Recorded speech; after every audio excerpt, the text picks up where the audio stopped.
ce webinaire consacré aux mobilités décarbonées et qui est le troisième webinaire des rencontres Green Solutions Awards. Pour commencer, je vais vous proposer quelques petites règles juste pour, l'animation. Si en premier, peut-être renommer votre identifiant pour qu'on sache qui vous êtes et de quelle structure. Également, si vous pouvez couper vos micros, c'est toujours plus agréable, pour les intervenants. Pareil pour votre caméra, ça permettra d'afficher plus facilement les intervenants, pareil. Et dernière, petite consigne, on va enregistrer ce webinaire vous proposer un replay, dans un second temps. Donc, Alexia, c'est parti, l'enregistrement a commencé. OK, c'est parfait. Moi, je me présente, je suis Grégoire Bretomé et je suis responsable éditorial chez Construction 21 depuis un petit peu plus d'un an maintenant.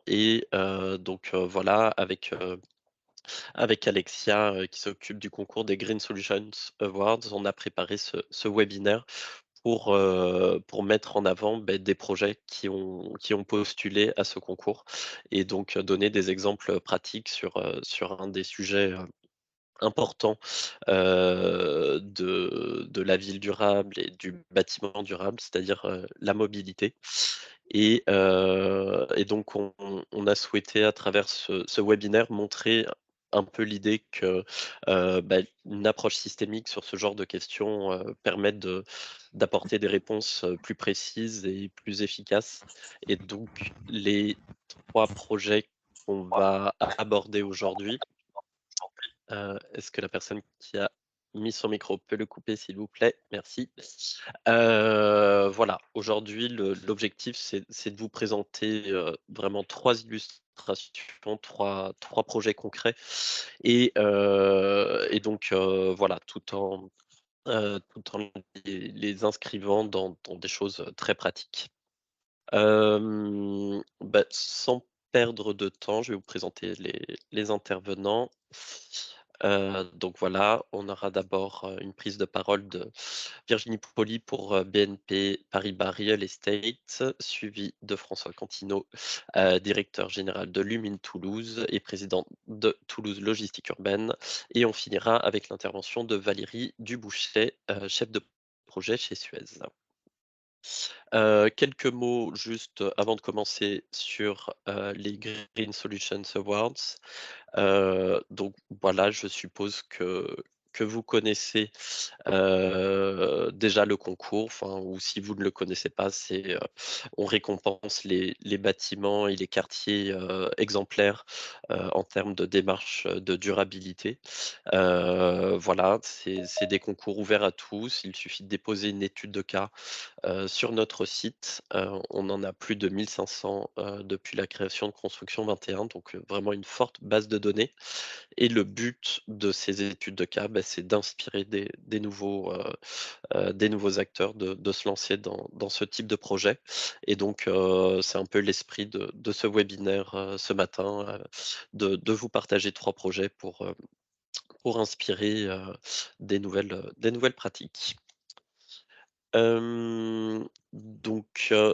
Comme je le disais en introduction, ce webinaire est le troisième déjà qu'on organise pour cette édition 2023. Les 2 premiers étaient consacrés à l'économie circulaire et aux matériaux bio et géosourcés. Les deux replays sont accessibles et je précise dès maintenant que la présentation, tout comme le replay de cette journée, seront accessibles, pour tous. Donc voilà. Et à venir, on aura des webinaires qui seront consacrés au confort d'été, îlots de chaleur et construction bois. Voilà pour le programme. Donc sans plus attendre, je vais passer la parole à Virginie Poli, qui est donc, chargée de mission développement durable et RSE chez BNP Paribas Real Estate et qui va nous parler, du hub des mobilités, qui se situe dans le tout nouveau siège, de BNP Paribas Real Estate dans le bâtiment Métal 57. Je vous laisse la parole. Bonjour à toutes et à tous. Déjà, est-ce que vous m'entendez bien? Moi, oui. Super. Donc, je travaille chez BNP Paribas Real Estate en tant que chargée de mission développement durable RSE et je travaille notamment sur les sujets de la mobilité chez nous. Hem Et donc, c'est dans ce cadre-là que j'interviens aujourd'hui pour vous présenter à la fois le travail, global sur notre politique, mais aussi sur le hub de mobilité, qu'on a installé à Métal 57 qui se trouve à Boulogne-Billancourt. Slide suivante s'il vous plaît. Donc juste pour replanter un peu le contexte, aujourd'hui la mobilité, ça représente 31 des émissions de CO2, en France. C'est le premier poste, aujourd'hui. Au niveau de la voiture, il y a à peu près 60 des déplacements de moins de 5 kilomètres qui sont effectués en voiture et un peu moins de 4 pour le vélo. 64 des trajets domicile-travail aussi sont réalisés en voiture. Alors, dans les villes, c'est pas forcément le cas, mais le reste du temps, c'est très ça arrive beaucoup et enfin, le vélo en France représentait en 2019 3 des modes de transport utilisés. Slide suivante, s'il vous plaît. À partir de ce contexte-là, on a voulu travailler, à la mise en place d'une nouvelle politique, au niveau de l'entreprise, donc de BNP Paribas Real Estate. On a commencé par la France, et notre objectif, c'était à la fois de réduire notre empreinte environnementale, dans notre fonctionnement, dans nos déplacements professionnels, mais aussi de proposer aux collaborateurs des nouvelles solutions de mobilité. Parce qu'on sait qu'aujourd'hui les attentes évoluent, qu'on ne peut avoir des besoins, de courtes distances, mais aussi de longues distances et donc pour cela, on a travaillé sur 3 périmètres, à la fois les trajets domicile-travail, ce qu'on appelle aussi les trajets pendulaires. On a travaillé, à l'actualisation de la politique voyage et aussi sur celle des véhicules d'entreprise et je dis bien véhicules d'entreprise et pas voitures et on va comprendre un peu plus tard pourquoi. Donc pour cela, on s'est organisé en groupe de travail en interne avec, différents représentants de nos métiers et de nos fonctions. C'est un travail qui a été fait avec, une autre entité de BNP Paribas Real Estate qui s'appelle Arval et qui s'occupe de et qui propose des solutions de mobilité. Donc, initialement, ils faisaient de la gestion de parc automobile, mais aujourd'hui, ils sont capables de traiter d'autres moyens de transport pour justement répondre aux nouvelles, attentes, de marché. Donc la première étape de ce travail, ça a commencé par, justement fixer, l'ambition, les objectifs, les enjeux que pour BNP Paribas Real Estate. Et donc nous, c'était principalement ceux que j'ai évoqués plus haut, réduire notre empreinte et répondre aux nouvelles attentes de nos collaborateurs.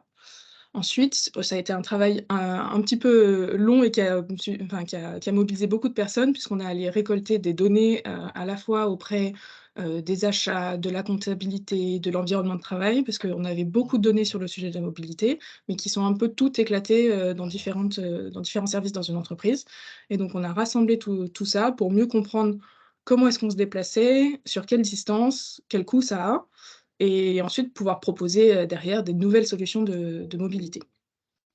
Slide suivante s'il vous plaît.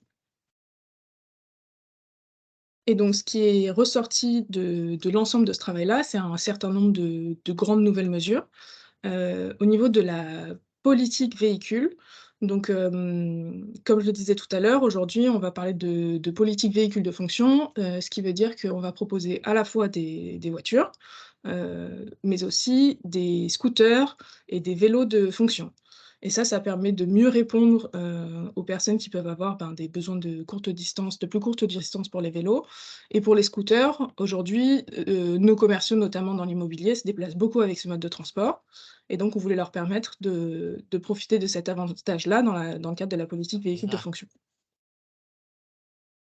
Hem, un autre, concernant plus spécifiquement les voitures, donc on a augmenté, notre gamme et notre offre de véhicules électriques et hybrides. On a aussi, un système qui est un peu nouveau, c'est-à-dire qu'on propose l'attribution d'un véhicule de fonction, ça fonctionne avec une catégorie, définie par les ressources humaines et donc on propose à nos collaborateurs d'accepter de diminuer un petit peu en gamme dans la voiture et de la coupler avec un vélo pour justement répondre à leurs différents besoins de mobilité, en fonction de leurs déplacements. Et enfin, on a renforcé aussi nos exigences en termes d'émissions de CO2, et ça, c'est fait grâce aux directives prises par la France et les réglementations.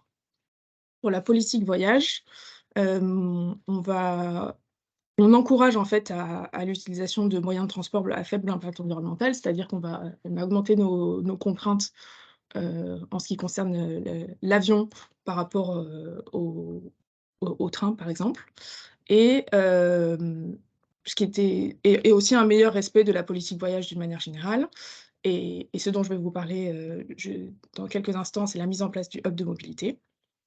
Et enfin sur le dernier périmètre, celui des trajets domicile-travail, on a mis en place depuis décembre dernier le forfait de mobilité durable qui permet aux collaborateurs de bénéficier d'une enveloppe pour ceux, par exemple, qui se déplacent en vélo ou à pied et pour les inciter justement à utiliser ces modes de transport plus doux. Et enfin, développer le covoiturage. Il y a beaucoup on a implémenté en France et il y a plusieurs de nos sites qui sont pas forcément accessibles en transport en commun ou alors difficilement et donc on travaille avec, les régions pour développer le covoiturage.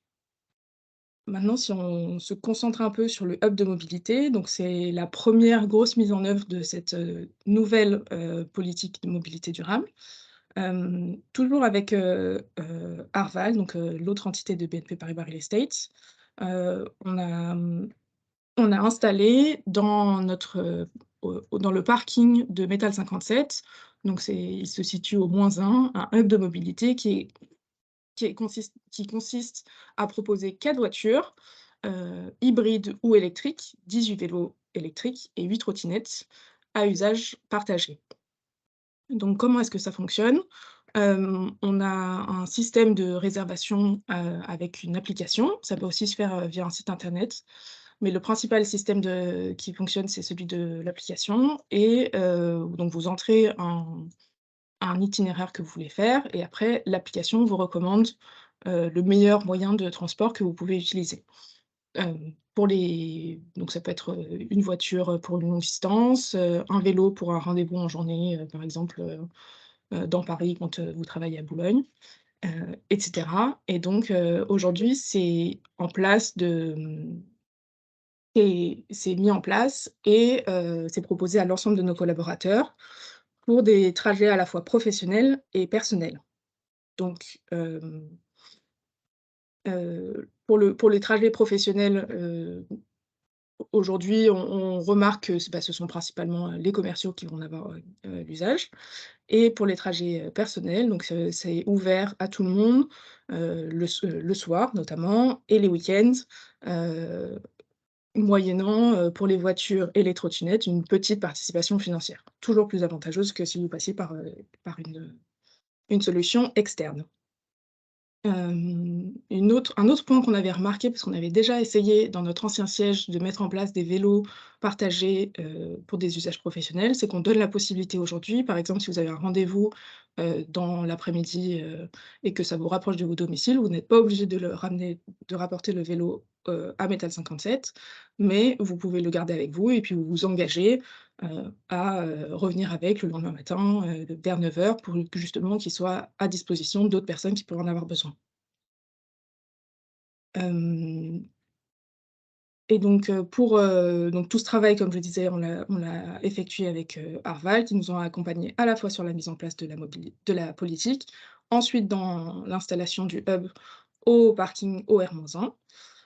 C'est un projet pilote, c'est-à-dire que c'est la première fois que et Arval et nous installons ce genre de solution, dans un bâtiment hem, que l'on a construit, que l'on occupe et que l'on gère. Donc c'est un de nos métiers de BNP Paribas Real Estate, qui gère aujourd'hui les services de l'immeuble.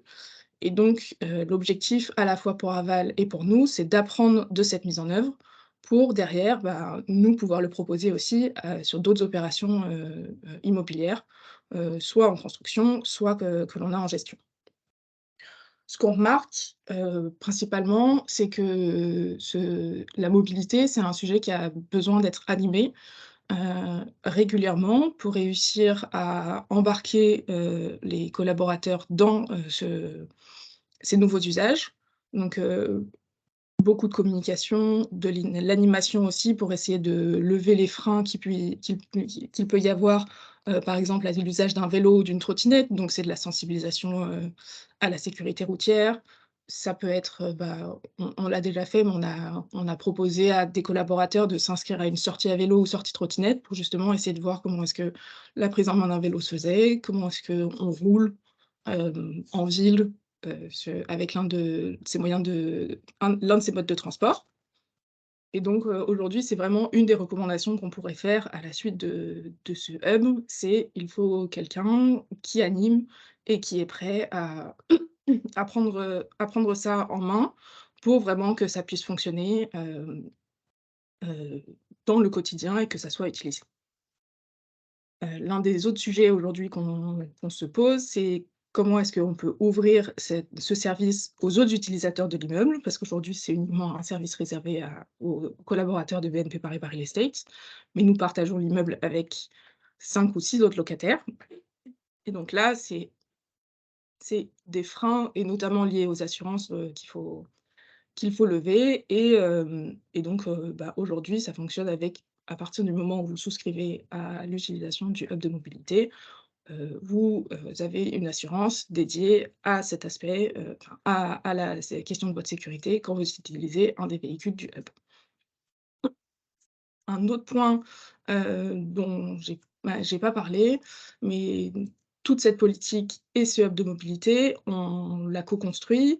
On a interrogé nos collaborateurs sur, à la fois leurs besoins de mobilité en début de travail sur la politique et aujourd'hui, ça fait à peu près, 8 mois qu'il est en place ce hub. On va interroger à nouveau les collaborateurs pour savoir, en quoi est-ce que vous êtes satisfaits des usages et qu'est-ce qui peut être amélioré? Et donc ça, c'est une démarche qui va nourrir justement ce travail sur le hub de mobilité, ce projet pilote et hem et permettre de progresser, sur la mise en place de nouvelles solutions de mobilité sur un site, heu, comme celui de Boulogne-Billancourt. Voilà, merci. Merci beaucoup Virginie. J'en profite, je ne l'ai pas précisé au début, mais si vous avez des questions, hésitez pas à les poser dans le chat bien sûr et on les prendra plutôt à la fin, mais on se laisse, la liberté de réagir à chaud, si s'il y a une question directement, en lien avec l'intervention. Hem, Merci. voilà et heu et donc, du coup, ce que je vous propose, c'est de passer à l'intervention suivante s'il y a pas de questions là qui viennent. Et donc, je vous présente, François Cantineau, qui est directeur général délégué de Lumine Toulouse et président de Toulouse Logistique Urbaine, qui va nous parler d'une des plus grandes, zones logistiques, de France, en dehors de Paris, qui fait 19 500 m² et qui a été inaugurée fin 2021. C'est la zone logistique du dernier kilomètre de Toulouse. Voilà, je vous laisse, nous présenter cela en détail. Oui, merci. Bonjour, bonjour à tous. Alors c'est la plus grande zone de logistique dédiée à la logistique urbaine, hein, parce que est tout petit par rapport aux grosses plateformes logistiques. Moi, je vais vous parler en effet un petit peu du transport de marchandises. C'est un volet qui est pas forcément beaucoup abordé, qui a été longtemps oublié et notamment son impact, environnemental et finalement, on commence à s'y intéresser un petit peu depuis quelques années. Grâce à des études menées par des labos de recherche et grâce aussi par des études menées par des collectivités. Et on s'est vite rendu compte que, cette logistique, de marchandises, hein, au sens large dans les villes, qu'on croyait un peu, noyées, finalement représente, un impact assez fort, tant dans la congestion urbaine que, finalement dans, les émissions, de particules fines ou de gaz à effet de serre. Alors, ce qui est important de dire, c'est qu'en fait, ce syndrome enfin ce syndrome, c'est pas vraiment un syndrome, mais cette idée de la logistique urbaine, elle représente un impact économique qui est extrêmement fort pour les logisticiens, tout simplement parce que on est dans un environnement qui est, mondial sur le transport des marchandises, hein, que ça soit, les colis, que ce soit, les produits frais, le sec, les fleurs et cetera. Tout ça, gravite tout autour du monde. Et finalement représente aussi, un coût, non négligeable puisque ce dernier kilomètre ou ces quelques derniers kilomètres, représente quasiment, ou voire plus, d'un tiers du coût de la livraison. Avec en effet, comme je le disais tout à l'heure, des impacts assez forts, puisque même si, du point de vue du trafic, alors ça dépend évidemment d'une métropole à une autre, mais on compte que le transport de marchandises représente entre 12 et 15% du trafic, c'est quand même 40% des émissions de particules fines. Et finalement, un développement qui va croissant, porté par le e-commerce. Alors, le e-commerce ne représente, au sens livraison ou particulier, que 15% du transport de marchandises en ville, hein. Mais c'est un développement qui est exponentiel et qui se rajoute à tous les types de transports à la destination des professionnels, des artisans, du monde du BTP, etc., qui fourmillent tout autour d'une ville.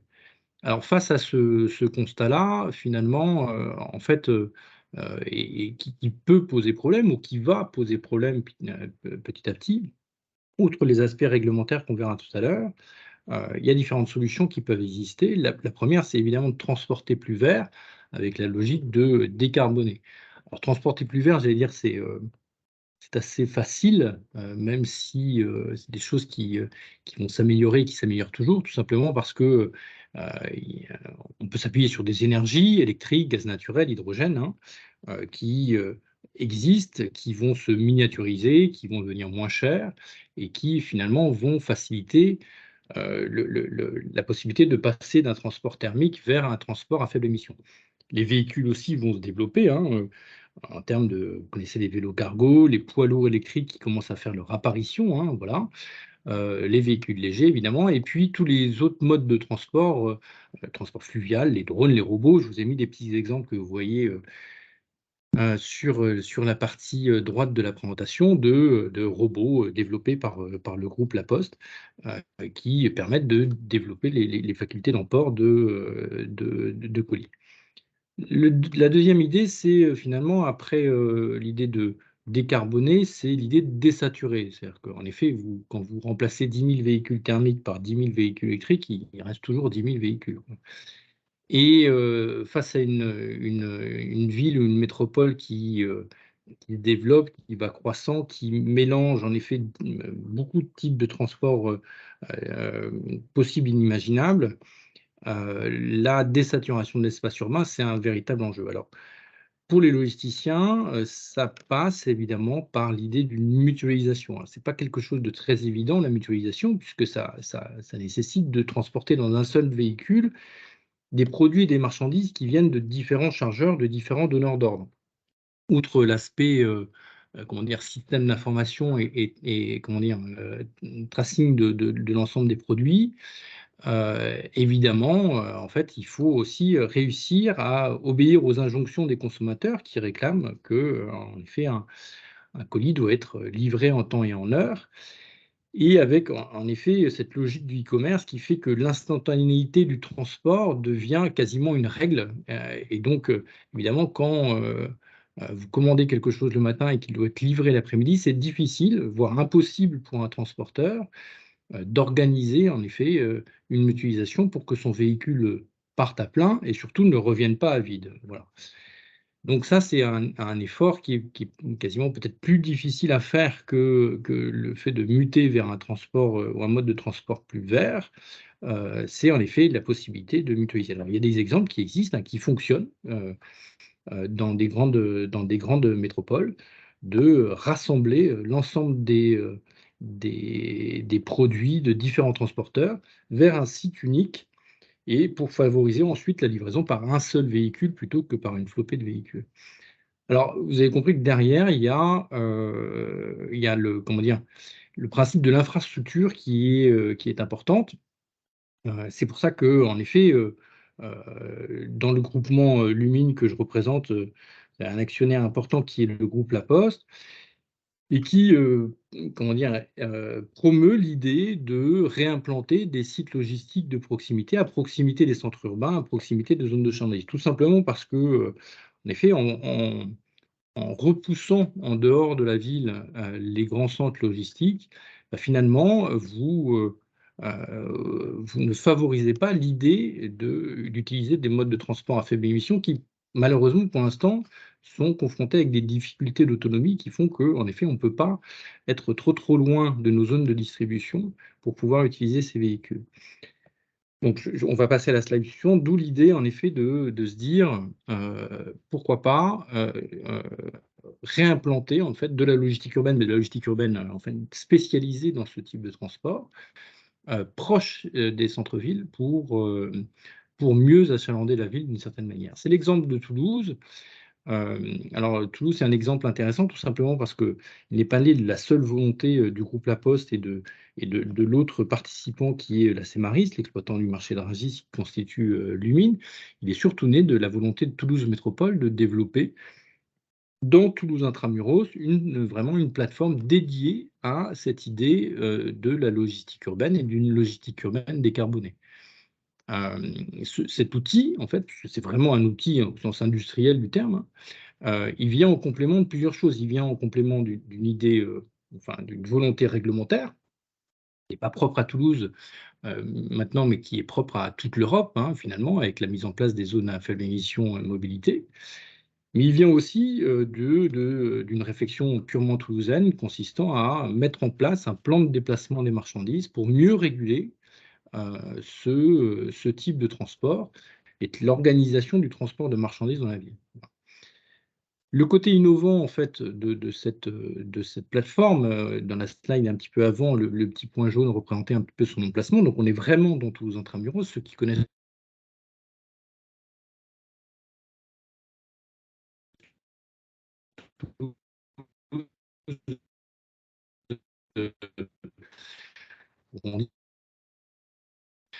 c'est aussi de se dire, en fait, cette plateforme, elle fonctionne en fait avec des acteurs que sont un contexte permettant de s'appuyer notamment sur le marché d'intérêt national, donc voilà, qui est pourvoyeur de beaucoup de produits, en particulier des produits frais à destination des marchés, des restaurateurs, mais aussi dans un environnement, comment dire, multimodal qui, actuellement et encore plus à terme, pourra favoriser cette décarbonation.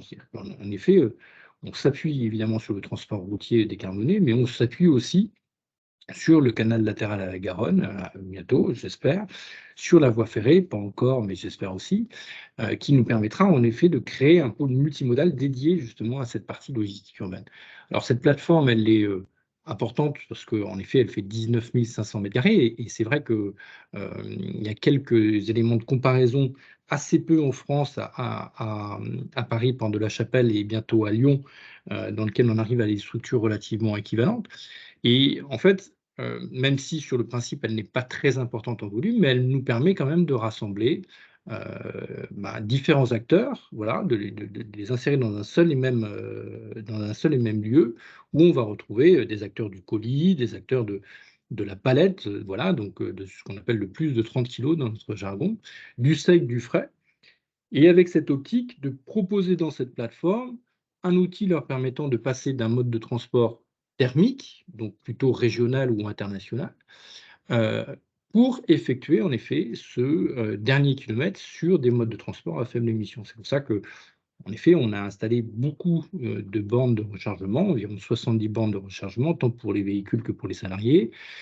Il y a une station GNV, donc de gaz naturel vert, à proximité. On est aussi en train de réfléchir sur l'avitaillement à l'hydrogène pour préparer en effet l'avenir de la décarbonation. Juste un petit exemple, le site fait partir tous les jours 280 véhicules de livraison à peu près. Et il y en a environ aujourd'hui 70 qui sont des véhicules à faible émission à destination de Toulouse Métropole. Voilà. Sur un site qui aujourd'hui est capable de trier à peu près 40 000 colis par jour, mais qui ne gère pas en effet, comme j'ai dit, que du colis, mais aussi des produits frais, des produits secs et de la palette. Alors juste pour vous l'illustrer encore plus, on va voir le côté des slides suivants. Si on peut passer en effet au slide suivant, s'il vous plaît. Voilà. Juste une petite photo aérienne. Alors, c'est pas pour vous montrer comment ce site est beau, mais il est très très beau. Mais c'est pour vous montrer en effet on est dans la ville, hein, on est dans Toulouse, pas très très loin du périphérique toulousain. Et du coup, du point de vue architectural, c'est important pour nous, et en particulier pour la Poste Immobilier, hein, qui a porté ce projet, de dire que si on doit réintégrer de la logistique dans la ville, en particulier de la logistique urbaine, il faut le faire bien, c'est-à-dire qu'il faut réconcilier la logistique avec la ville et ça passe par une ambition architecturale et environnementale. Donc on a voulu un projet qui reprenne évidemment les codes de la logistique parce que c'est un outil industriel, vous voyez, qui a quand même pas mal de véhicules, mais malgré tout qui arrive à s'insérer dans la ville du point de vue urbain, du point de vue architectural, et qui, en effet, soit lui-même vertueux. C'est-à-dire qu'en effet, si on est là pour favoriser la décarbonation, il faut évidemment que les bâtiments qu'on construit soient vertueux. Donc celui-ci, il est certifié et labellisé HQE et bâtiment positif, ce qui est assez rare dans la logistique, hein, de trouver des bâtiments positifs. Mais c'était important pour nous pour que, en effet, la ville et la métropole au sens large acceptent mieux ce type d'outils qui sont importants pour mieux achalander la ville, finalement de construire de façon vertueuse. Voilà, donc n'hésitez pas en effet à poser des questions, je me ferai un plaisir de vous y répondre tout à l'heure. Merci beaucoup, pour cette intervention et effectivement, on a déjà une question, qui rebondit sur le fait de comment on fait pour mutualiser. On a compris que, avoir recours à des, véhicules, qui utilisaient des énergies vertes, c'était une solution, mais la mutualisation en est une également. Éviter que les camions repartent à vide après avoir livré. Comment on fait pour s'accorder et nouer des partenariats, et mutualiser pour faire des économies d'énergie, sur ce point-là? Alors c'est une question qui est, enfin, de la réponse est compliquée. La question n'est pas compliquée, mais la réponse est compliquée. Tout simplement parce que en fait, il y a différents aspects. Soit vous mettez en place des outils réglementaires, donc ça, c'est à la main des métropoles ou des institutions et des collectivités de dire, en fait, voilà, moi, je veux pas qu'il y ait 15 000 camions, donc je veux qu'il y ait un opérateur unique qui fasse que ce quartier de ville ou que cette partie-là. Bon, ça, c'est très compliqué à mettre en œuvre parce qu'en effet, on gère beaucoup de volume, hein, voilà, et beaucoup de volumes très variés, donc il faut un opérateur qui soit capable de faire du colis, de la palette, du sec, du frais, et cetera, et qui soit capable aussi de garantir que tout est livré à l'heure, voilà. Tout en respectant une saisonnalité qui est très forte aussi dans notre métier, puisque on va avoir ce qu'on appelle des pics périodes, c'est-à-dire la période de Noël, la période du Black Friday, et cetera, où il y a beaucoup de commandes en e-commerce et face à des mois beaucoup plus calmes, février, et cetera. Donc il faut des assises financières qui sont assez fortes. En fait, souvent, quand on a des exemples de mutualisation réussie, elle vient principalement de l'univers entrepreneurial et notamment du monde des commerçants, qui sont des gros pourvoyeurs de logistique, hein, voilà. Mais on a un exemple, nous, assez concret à Toulouse, qui peut être illustré par un de mes locataires, voilà, qui aujourd'hui travaille avec une entreprise toulousaine, voilà, un grand magasin toulousain, qui recevait tous les jours à peu près 10 ou 12 livraisons par jour. Bon. Évidemment, ça lui demande de la ressource, ça lui demande en effet du stock et c'est ce commerçant qui a demandé à mon locataire, qui est en effet la société Urbi en l'occurrence, hein, de dire: «Est-ce que vous ne pouvez pas nous proposer un schéma où au lieu de recevoir 12 livraisons par jour, je n'en reçois qu'une, quoi?» Voilà. Et donc Urbi reçoit, dans ma plateforme, voilà les 12 livraisons, voilà, heu, s'occupe, comment dire? De préparer, l'ensemble de ces livraisons futures, le fait dans un véhicule propre, propose la mise en rayon et finalement, en fait, le grand magasin, lui, ne reçoit maintenant plus qu'une seule livraison par jour avec un véhicule propre et avec une préparation de commande qui lui permet d'être beaucoup plus efficient. Donc en effet, l'une des solutions, c'est ça, c'est en effet, travailler avec, le contexte, et les acteurs économiques pour leur proposer des solutions où, au lieu en effet d'avoir à payer 10 ou 12 livraisons, même si souvent en fait les livraisons sont souvent franco de port, donc mais c'est leur proposer une solution où, on réduit leurs coûts et en leur proposant finalement une seule, logistique et plus vertueuse basée sur un seul mode de transport. Voilà. C'est un exemple parmi d'autres, mais c'est en effet une difficulté de la mutualisation. Merci beaucoup. On pourra y revenir, à la fin du webinaire si vous avez des nouvelles questions qui vous viennent et donc je passe, la parole après à la dernière intervenante, Merci. Valérie. Merci à vous. Valérie Duboucher, qui est chef de projet chez Suez Consulting Mobility et donc avec qui on va s'intéresser plutôt aux gares et comment on peut y aménager des pôles d'échange multimodaux, pour, donner, toute leur place, aux différents types de mobilité, dont les mobilités douces. Je vous passe la parole. Je fais effectivement partie du service mobilité de Suez et nous sommes spécialisés plus spécifiquement dans le transport public et les études amont, c'est-à-dire avant les études opérationnelles et de maîtrise d'œuvre.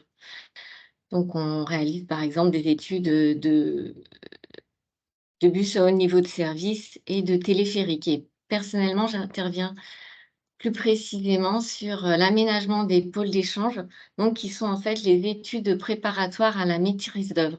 C'est-à-dire que les missions qui s'organisent en phase assez récurrente, diagnostic, proposition d'aménagement avec des scénarios et une comparaison entre des scénarios, vont se conclure par des objectifs partagés par les collectivités et les exploitants, à la fois en termes d'aménagement, mais aussi en termes financiers et de répartition financière. Et dès cette étape, on étudie à la fois les thématiques transport, mais aussi les thématiques d'urbanisation. On peut passer à la slide suivante. Donc, notre intervention se situe toujours dans un cadre plus global, en fait, qu'à la maîtrise d'ouvrage, donc les collectivités, d'être favorables au développement des transports collectifs et des modes actifs. Donc, on a à peu près 2 situations distinctes, soit pour faire face à l'augmentation de l'attractivité de la gare, ou soit pour, préparer, le renforcement des lignes, ferroviaires, donc, le renforcement du cadencement, voire la création de nouvelles lignes. Et il y a à peu près, toujours, 3 objectifs, récurrents. Et le premier, c'est quand même, apporter une qualité urbaine et paysagère à des pôles d'échange préexistants qui ont souvent un aspect, routier. Donc il va s'agir de redimensionner, chaque fonction, notamment, de réétudier la place de la voiture pour, favoriser et déterminer une place pour chaque autre mode de déplacement, on va dire, plus vertueux.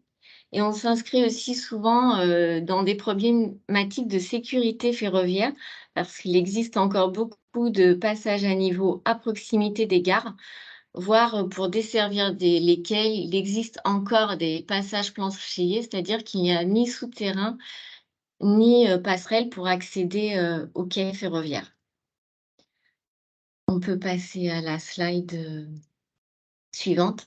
Donc, je vais un peu traiter chaque thématique, c'est-à-dire, les véhicules, particuliers, les transports collectifs routiers, les modes actifs et essayer d'illustrer en fait par, des études, qu'on a réalisées.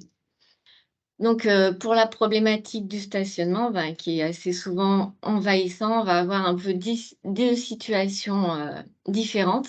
Quand on se situe en fait en périphérie de la ville, on va avoir besoin de parkings de rabattement, donc, de places, supplémentaires, mais pour lesquelles on va faire une étude, des enquêtes et aussi on va avoir une vision prospective pour estimer au plus juste le besoin de stationnement, mais on va souvent aussi proposer un phasage. C'est-à-dire que, par exemple, sur la première image, on voit, on a d'abord proposé de développer les stationnements au sud de la gare et puis dans un second temps, de développer des stationnements une fois que les ouvrages, de franchissement de voies ferrées seront réalisés. Donc, de créer un grand parking, enfin un parking assez important, de rabattement. Donc, là, dans la conception, ça va être l'idée du phasage, mais aussi, si l'on peut, donc ça, c'est dans la seconde illustration, de mutualiser. Donc ça, c'est quand on est en périphérie de la ville la plupart du temps, par exemple avec des parkings dédiés ou envisagés pour des activités commerciales. Effectivement, le parking en semaine pourrait être dédié aux usagers de la gare avec les déplacements pendulaires et puis plutôt destiné aux usagers des centres commerciaux le week-end. Et puis, on va apporter des équipements on va donc réserver des places d'autopartage, proposer des bornes de recharge électrique et aussi, comme on le demande de plus en plus, des ombrières photovoltaïques. On peut passer à la diapositive suivante. Pour les stationnements, on va avoir une position un peu différente lorsqu'on est dans un secteur urbanisé. Et là, j'ai montré un exemple. On a quand même une gare RER avec 4000 voyageurs par jour. Donc avant, on avait à peu près 560 places. Et l'idée, ça a été d'optimiser grandement le parking, hein, puisqu'on n'a plus que 350 places de stationnement. Et en plus, on va avoir un parking payant avec un contrôle d'accès, mais quand même avec des tarifs préférentiels pour les abonnés mensuels. Et donc, la place libérée par le parking est en fait proposée pour redynamiser le secteur et reconstruire des commerces et aussi des logements et aussi avoir bien sûr des passages plus fluides pour les piétons. On peut passer à la slide suivante. Dans les pôles d'échange aussi, c'est vraiment de développer et de favoriser l'intermodalité entre le transport ferroviaire collectif, donc le transport collectif ferroviaire et le transport collectif routier. Et donc là, c'est un exemple d'un parvis qui était qui est initialement avec deux fonctions, une fonction de stationnement courte durée, 25 places environ, et puis une petite gare routière, mais assez contrainte. Vous voyez en jaune, c'est ce qui sont les connexions piétonnes, donc un parvis assez morcelé. Et l'idée, afin d'assurer la sécurité et le confort pour la gare routière, ça a été de complètement supprimer les stationnements en courte durée, de garder que quelques places des pauses minutes sur la rue de la gare et de créer un mile vers le centre-ville. Et puis, bien sûr, de créer des passages piétons, des traversées piétonnes visibles et sécurisées. On peut passer à la slide suivante. Donc, il y a aussi, bien sûr, le développement des cycles. Alors, en termes de maillage, là, c'est l'exemple d'une gare qui est dans un secteur très urbanisé, vous voyez, avec du logement collectif. Donc l'idée, ça a été de prolonger, donc c'est les trams en bleu continu, donc les maillages cycles existants et que le pôle d'échange devienne vraiment le moyen de connexion entre des morceaux de pistes cyclables autour du pôle d'échange. Donc ce sont tous les pointillés en bleu foncé ou en bleu clair qui représentent un maillage secondaire. Donc c'est un projet assez on peut passer à la slide suivante. C'est un projet assez ambitieux puisque en fait, initialement, il y a un passage à niveau qui sépare en fait les 2 quais ferroviaires qui sont en orange. Donc il y a une première phase, le projet court terme, c'est de reconnecter le maillage cyclable en créant notamment des murs de soutènement pour raccorder les différents niveaux, mais aussi de développer des équipements variés en termes de mode actif, c'est-à-dire qu'on va on va avoir à la fois des consignes sécurisées et prévoir aussi des réserves foncières, mais aussi d'avoir des arceaux, de la place pour de la location vélo, des vélos cargo et du free floating. Et la slide suivante, donc c'est le projet long terme. Voilà. Où en fait, là, on efface le passage à niveau et on crée un pont rail. Et vous voyez en orange le pont rail, il sert aussi pour assurer la continuité piétonne des pistes cyclables qui sont en orange. Donc voilà, on profite du pôle d'échange pour aussi connecter l'ensemble des pistes cyclables existantes ou à venir. Et enfin, dans la dernière phase, comme vous l'avez peut-être vu, mais que je n'ai pas explicité expressément, le piéton est vraiment un maillon essentiel. Donc, dans tous les projets, on a fait du parvis un véritable espace structurant, un espace urbain, qui est un équipement urbain à part entière. Donc, vous voyez ici, là, j'ai choisi un exemple un peu spécifique, c'est-à-dire qu'on est plutôt en périphérie et dans un quartier résidentiel, un lotissement. Et là aussi, le choix a été fait de transformer les petits parvis existants, donc qui étaient en jaune, en grands parvis qui puissent, c'est pas en fait juste de faire de l'espace, mais on va supprimer tous les stationnements un peu parasitaires et on va créer de l'espace pour accueillir des stationnements vélos. Et ici, dans ce cas-là, on a même mis la voie qui dessert la gare en sens unique pour avoir vraiment un secteur apaisé. Voilà, je vous remercie. Merci beaucoup. Et j'avais juste une petite question à savoir, est-ce qu'il y a des projets qui fonctionnent particulièrement bien en France et qu'on retrouve, pas qu'on puisse faire des copier-coller, parce que chaque territoire a ses spécificités, mais est-ce qu'il y a un modèle que vous retrouvez régulièrement ou c'est vraiment à chaque fois du cas par cas, vous repartez à zéro dès le départ pour inventer un nouveau système d'aménagement? Je pense que les exemples étaient assez divers. Après, on va peut-être avoir un petit peu des phénomènes de mode. Par exemple, maintenant, comme on le voit justement sur cette image, les quais en épi et ce qu'on a vu aussi sur la précédente gare routière sont un modèle qui est bien recommandé parce que il a l'avantage, ce qui n'était pas forcément dans les anciennes gares routières, d'éviter que les bus reculent, ce qui est interdit et vraiment dangereux. Et surtout, les gares routières que j'ai présentées, en plus, c'était principalement des gares routières scolaires. On va vraiment faire attention à la sécurité. Et c'est vrai que cette géométrie répond à plusieurs critères importants. D'accord, OK. Merci beaucoup.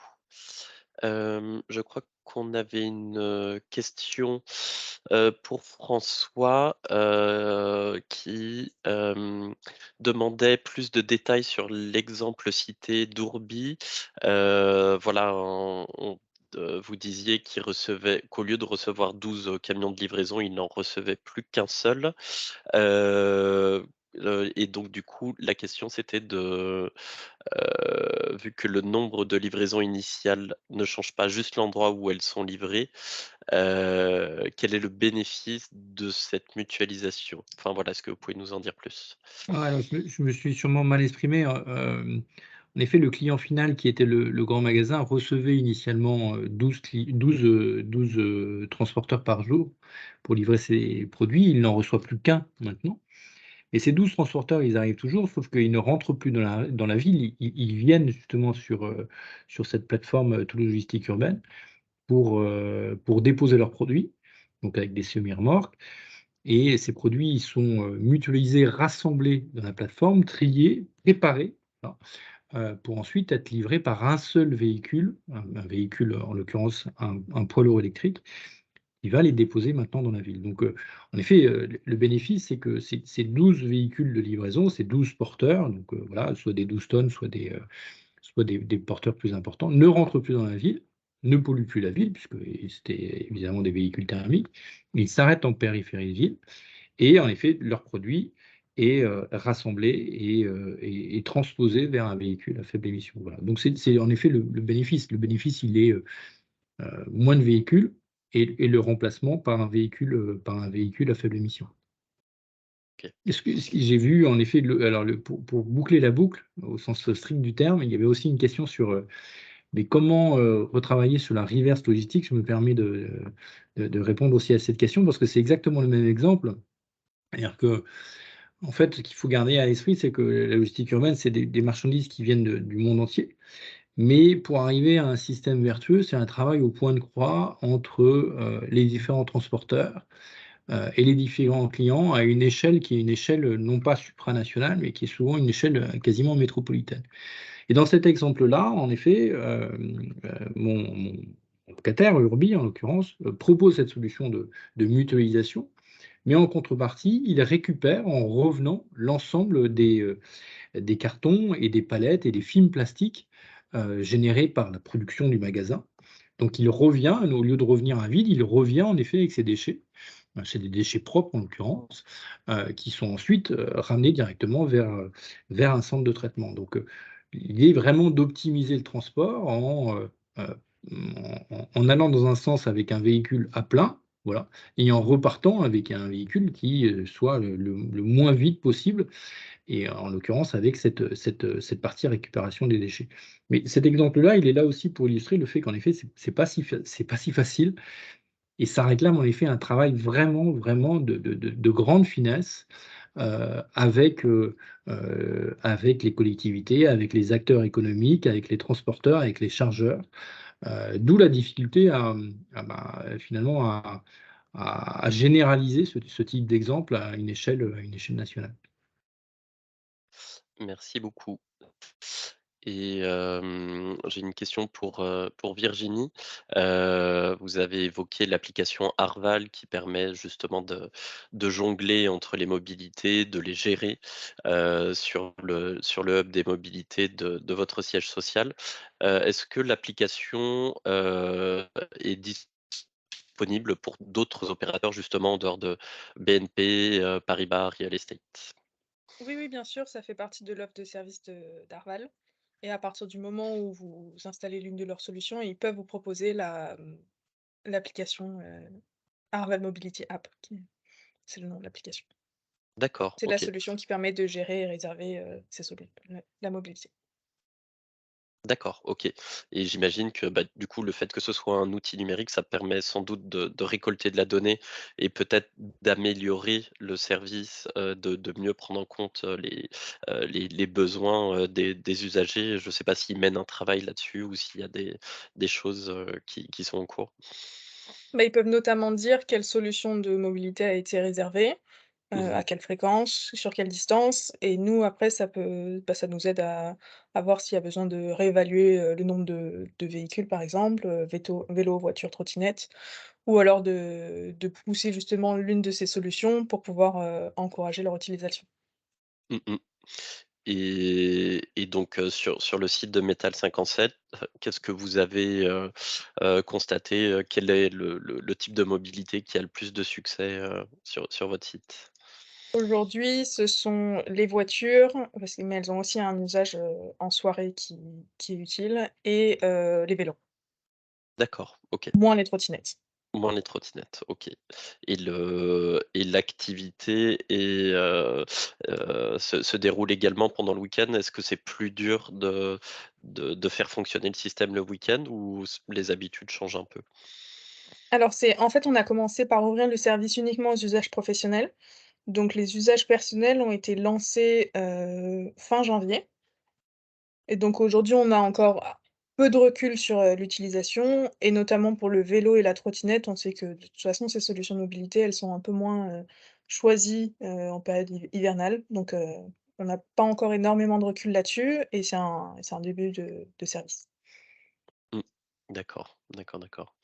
Hem Et donc du coup, y a eu vous avez présenté tous les groupes de travail qui se sont penchés sur, voilà, quelles sont les habitudes, des usagers, quels sont les besoins en milieu urbain et comment Mmh. connecter toujours dans cette idée de proposer une mobilité décarbonée et systémique et est-ce que ces groupes de travail quels étaient leurs enseignements principaux sur les besoins des usagers? Et est-ce qu'avec quelques mois d'utilisation, vous revoyez un peu, enfin, vous vous dites que ces usages peuvent évoluer et on peut avoir un impact dessus si on propose, un système, qui fonctionne de façon interconnectée? J'ajouterais que, l'un des enseignements, c'est qu'il y a un besoin de flexibilité. Donc, les usages liés à la mobilité, ils vont pas changer du tout au tout. Ça va pas être, on abandonne complètement la voiture pour passer au vélo, mais c'est plutôt on va s'adapter, un peu plus finement aux besoins du collaborateur, en fonction de la distance, de l'horaire, de la praticité d'accès et cetera. Je dirais que ça, c'est le principal enfin, le principal enseignement, c'est comment réussir à panacher et proposer différentes solutions de mobilité pour, répondre à différents besoins. OK. Oui, oui, je retiens le terme de flexibilité et et comment on répond justement à cette flexibilité? C'est quoi les outils, Hem, c'est déjà pouvoir proposer plusieurs modes de transport. C'est aussi, être flexible, par exemple, ce que j'expliquais tout à l'heure sur les vélos, pouvoir les rapporter le lendemain, au bureau plutôt que le jour même pour, en faciliter les usages. Hem C'est lever les freins à l'utilisation de mobilités plus douces sur, la complexité, d'utilisation, sur le parcours. Je voyais aussi dans l'un des commentaires quelqu'un qui faisait, une remarque sur, le fait de pouvoir réparer ses vélos, donc c'est aussi proposer, des solutions de réparation quand on a son propre vélo, sa propre trottinette, parce que ça peut être un frein aussi, heu, à l'utilisation. Hem Faire connaître, les aides aussi qu'il peut y avoir au niveau des régions, des départements ou au niveau français sur l'acquisition d'une, mobilité plus douce. Hem, je pense que c'est mieux, c'est lever petit à petit les freins et développer les usages, progressivement. D'accord, merci beaucoup. Hem, on arrive, vers la fin du webinaire. Si, quelqu'un a une dernière question à poser, profitez-en, c'est le moment. Oui, donc on a une question de Michel Raoult qui dit: «La création de commerces à proximité d'une gare ne marche pas si la gare est proche du centre-ville?» Point d'interrogation. Je pense que c'est une question du coup pour Suez.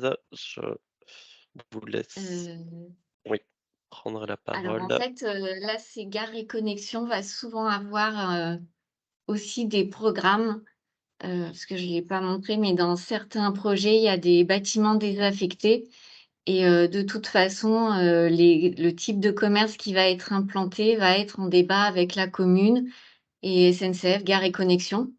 Donc voilà, ça peut être des crèches ou une boulangerie, enfin voilà. Après l'exemple que j'ai montré, où on re c'est là, il y avait déjà des commerces existants, mais dans des bâtiments de mauvaise facture et l'idée, ça a été de reconstruire, les commerces existants et d'y ajouter du logement. Puisqu'il y a aussi, les communes ont des obligations, ou des préconisations de densification autour des gares. Et ça fonctionne même si la gare est loin du centre-ville? Ah bah, là, par exemple, la gare était, une seconde polarité de la commune, en fait. Un Mais deuxième bon, c'était centre-ville? une gare RER où il y avait quand Oui, même 4 000 voyageurs par jour et l'autre exemple, eh ben, en fait, il y a un écoquartier qui va se construire à côté de la gare. Donc c'est quand même, oui, effectivement, dans des contextes assez précis qu'on va d'accord. apporter du commerce et réfléchir en amont sur quel type de commerce, en fait. Mmh mh. Et le dernier petit message de Michel Raloux qui parle de son expérience personnelle et qui dit que dans son village, la mairie n'arrive pas à louer de locaux commerciaux près de la gare. Oui. Donc, Au cas par cas, oui. au cas par cas, oui, d'accord. Hem, Très bien.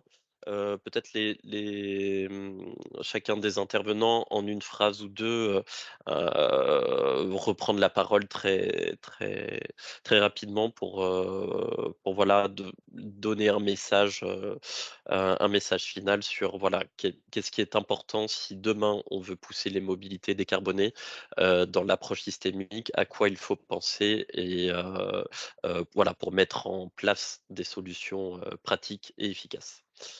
Je vous laisse, peut-être, Virginie en premier pour respecter l'ordre de passage. Dernier petit message.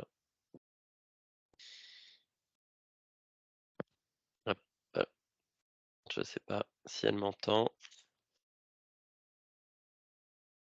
Sinon, peut-être François?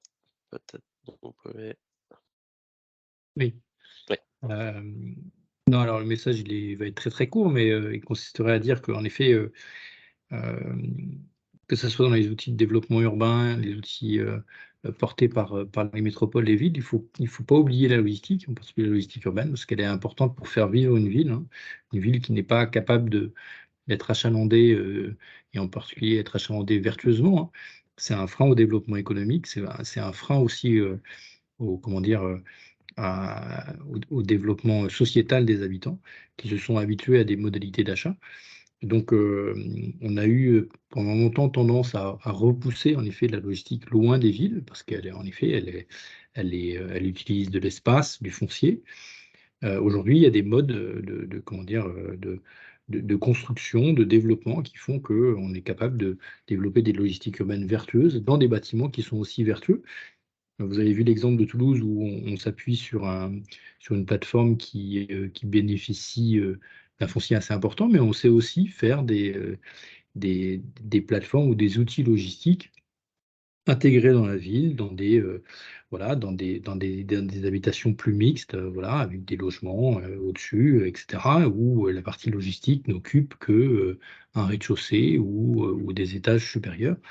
Donc, voilà, la conclusion consisterait à dire qu'en effet, il faut pas oublier, la logistique, et la logistique urbaine dans les outils réglementaires et dans la façon de concevoir la ville, parce qu'elle y participe pleinement au même titre que le commerce et que les logements. merci beaucoup. Valérie, vous souhaitez, un petit mot de conclusion? Mmh, c'était juste, ajouter que, ben, nous, on essaye aussi d'agir sur, l'attractivité, du transport collectif. Voilà, c'est, un peu pour nous le levier, de lier aussi bien sûr, urbanisme et transport.